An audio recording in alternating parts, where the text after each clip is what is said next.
একটা কথা মাঝে মাঝে হৃদয়কে অনেক বেশি নেড়ে দিয়ে যায়। আসলে আমরা এই পৃথিবীতে জন্ম নিয়েছি, মৃত্যুবরণ করতে হবে, পৃথিবীর ইতিহাস এটাই বলে। এটা একটা অনিবার্য সত্য কথা।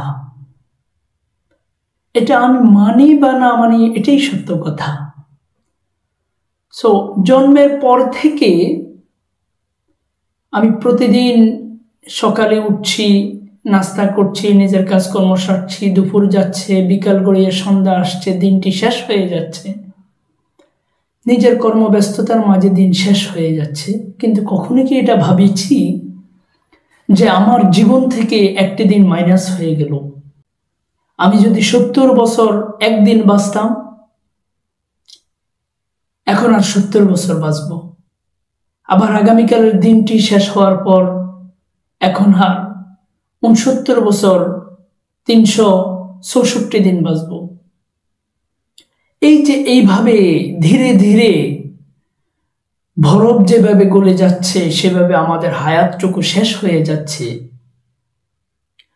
এই পৃথিবীর একটা নির্দিষ্ট সময়ের পরে কিন্তু আমরা চলে যাব। এই পৃথিবীতে যা কিছু ঘটছে কোনো কিছুই পরিকল্পনাহীন নয়। আচ্ছা ধরুন, প্রতিদিন সকালে পূর্ব দিকে সূর্য ওঠে আর পশ্চিম দিকে অস্ত যায়, সাগর তার নির্ধারিত নিয়মে ঢেউ খেলছে। এই যে একটা সুশৃঙ্খল মেকানিজম, এই মেকানিজম কি প্রমাণ করে না যে নির্ধারিত একজন স্রষ্টা রয়েছেন, মেকার রয়েছেন? আর এই মেকার এত সুন্দর করে এই যে জগৎটা সাজিয়েছেন, এই জগৎ সাজানোর কোনো না কোনো মোটিভ, কোনো না কোনো উদ্দেশ্য তো তার রয়েছে।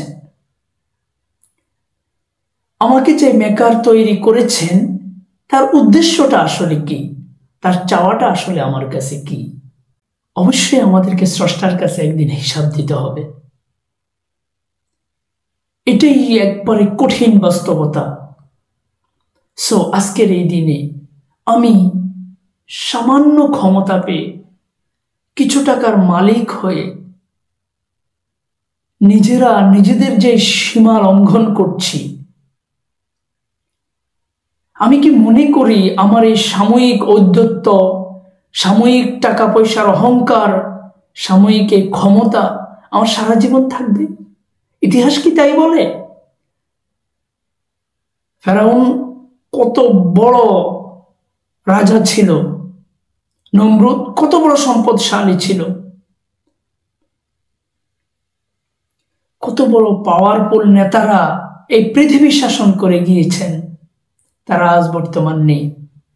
কেউ ভালো করে গেলে তাদের ভালো বিষয়গুলো আমরা এখন ইতিহাসে পড়ি, আর কেউ খারাপ করে গেলে আমরা ঘৃণা ভরে তার ইতিহাসটাও পড়ি। এই ইতিহাস হলো বর্তমানের সাথে একটা সেতু বন্ধন।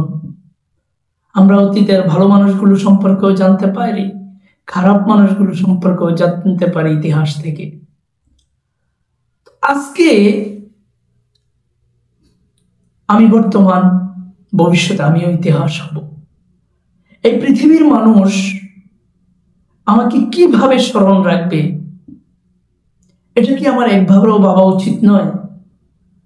আজ আমি ক্ষমতার বলে অনেক কিছু করে গেলাম, কিন্তু আমার মৃত্যুর পর মানুষ আমাকে ঘৃণা ভরে স্মরণ করবে। এটা আমার জন্য কত বড় কষ্টের বিষয়। এত গেল দুনিয়ার বিষয়। পরবর্তী হিসাব, কালকে আমাদের দিন। আমি একটা মানুষকে মারলে সেই মানুষের কাটা মাথাকে নিয়ে আমি কিয়ামতের দিন মাঠে দাঁড়াতে হবে। সেই কাটা মাথা আমার বিরুদ্ধে অভিযোগ করবে যে আল্লাহ আমাকে অন্যায়ভাবে সে মেরেছিল। একজন, দুইজন, তিনজন করে আমরা কত মানুষ মেরে ফেলি, অর্ডার করি আমরা, সে অর্ডারের আসামি হয়ে যাচ্ছি আমরা একটাবারও ভাবছি না যে আমাকেও একদিন মরতে হবে। দেখুন, আমি আমার বাবার নাম জানি, আমার দাদার নাম জানি, একটু মনে করলে হয়তো দাদার বাবার নামটাও জানবো, বাট এর পূর্বের যে মানুষটি আমার দাদার বাবার বাবা যিনি, আমার দাদার দাদা যিনি, ওনার নামটা কিন্তু আমি জানি না। কারণ ওনাকে স্মরণ রাখা আমার জন্য তেমন কোনো কর্তব্য নয়। অথচ ওনার দেওয়ার সম্পদ আমি ভোগ করছি। উনি আমার দাদার জন্য, আমার দাদার বাবার জন্য, দাদার বাবা দাদার জন্য, দাদার বাবার জন্য, বাবা আমার জন্য যা রেখে দিয়ে গিয়েছেন তা আমি আজকে ভোগ করছি। বাট যে মানুষগুলো আমার জন্য এই সম্পদগুলো ছেড়ে দিয়ে গিয়েছেন তাদের নামটাও মনে রাখতে পারছি না। আপনার কি মনে হয় না আমাদের জীবনে এমন বাস্তবতা ঘটবে? আমার ছেলে, আমার নাতি, আমার নাতির ঘরের পুতি, এরপর আর আমার নামটা কেউ মনে রাখবে না, অথচ আমার রেখে যাওয়া সম্পদ তারা ভোগ করবে। কতটা সেলফিশ তারা হবে! আমার অর্জিত সম্পদ তারা ভোগ করবে, অথচ আমার নামটাও তারা মনে রাখবে না। এটাই বাস্তবতা, এটাই ইতিহাস। সো আমি কার জন্য কামাই করছি, কাদের জন্য এই পাহাড় পরিমাণ সম্পদ যাহা আমি অন্যায়ভাবে অর্জন করেছি, কাদের জন্য এগুলো ছেড়ে যাচ্ছি? তাদের জন্য নয় কি, যারা আমাকে আর মনেই রাখবে না, আমার নামটাও মনে রাখবে না? ভেবেছেন কখনো এভাবে? এভাবে ভাবতে গেলে নিজেকে বড় অসহায় মনে হয়। আজ যদি আমি মারা যাই, যারা আমাকে কবর দিবে ওরা কবর দিয়ে চলে আসবে, মাটির নিচে আমি একাই চাপা পড়ে পড়ে থাকবো। আমার আত্মীয় স্বজনরা এক সপ্তাহ আমার জন্য মন খারাপ করবে, আমার ছেলে সন্তানেরা 1 মাস দুঃখ প্রকাশ করবে, আমার স্ত্রী, আমার মা হয়তো পুরো বছরটি আমার জন্য কান্না করবে। এরপর তারা বছরে একবার রমজান মাসে এসে আমার জন্য হুজুরকে দিয়ে দোয়া করাবে, এরপর ওরা আমাকে ভুলে যাবে, ওরা আমার কথা মনে রাখবে না। বাট আমি যা করেছি তার হিসাবটা কিন্তু স্রষ্টার কাছে আমাকেই দিতে হবে। আজ আমি অন্যের অধিকার হরণ করছি, কিয়ামতের দিন অধিকার হারা মানুষগুলো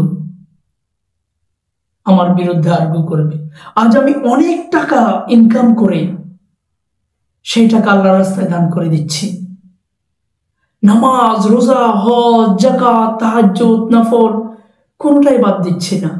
এত এত পাহাড় পরিমাণ আমল নিয়ে আমি কিয়ামতের দিন আল্লাহর দরবারে যাব, মনে হবে যে নিশ্চিত জান্নাতি আমি। কিন্তু সেদিন যাদের অধিকার হরণ করেছিলাম, অন্যায়ভাবে যাদের অধিকার হরণ করেছিলাম, যারা যে পজিশনে যাওয়ার কথা ছিল তাদের সেই পজিশন থেকে তাদেরকে বাদ দিয়ে অযোগ্য লোকদেরকে আমি সেখানে বসিয়েছিলাম আমার ক্ষমতার বলে, আমার পাওয়ারের বলে। সেই অধিকার হারা মানুষগুলো, যাদের সম্পদ আমি মেরে খেয়েছিলাম, সেই সম্পদ হারা মানুষগুলো, যাদেরকে অন্যায়ভাবে আমি অত্যাচার করেছিলাম, সেই নির্যাতিত মানুষগুলো সেদিন মহান স্রষ্টার নিকট আর্গু করে বসবে। কি হবে সেদিন? আমার পাহাড় পরিমাণ আমলগুলো তাদেরকে দিতে দিতে দিতে দিতে শেষ হয়ে যাবে।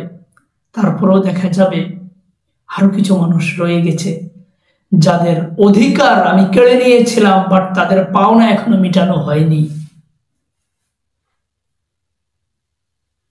আমার কাছে তো আর দেওয়ার কিছুই নেই।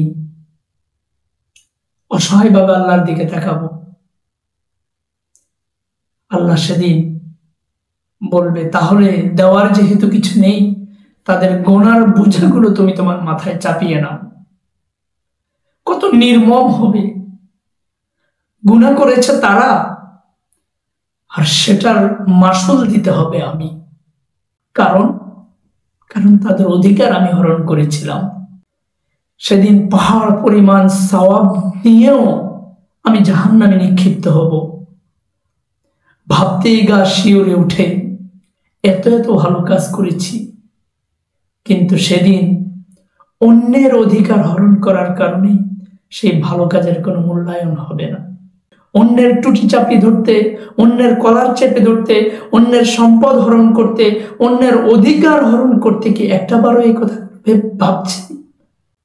আমি সর্বময়ী ক্ষমতার অধিকারী নয়, আমাকেও কারো না কারো কাছে জবাবদিহি করতে হবে। আমিও কোনো একদিন এই দুনিয়ায় গত হয়ে যাব, এই দুনিয়ায় আর থাকবো না। সেদিন কারো না কারো কাছে আমাকেও জবাবদিহি করতে হবে।